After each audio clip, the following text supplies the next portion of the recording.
bulagan doon para may bubulog yan. Oh. Diretso ah.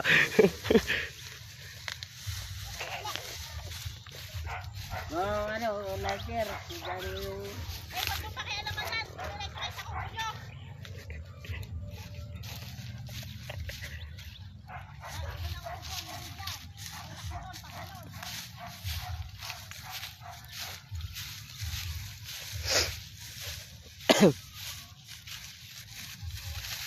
Kapagalitan ka ni mami niyan, tay. Paano ka bibilang bike ni mami niyan? Paano ka bibilang bike ni mami niyan? Pag binayang bike, maganda kung di, pagka nabinayang ko na bike niya maglalagay rito. Kaya ka pala di bibilang bike eh.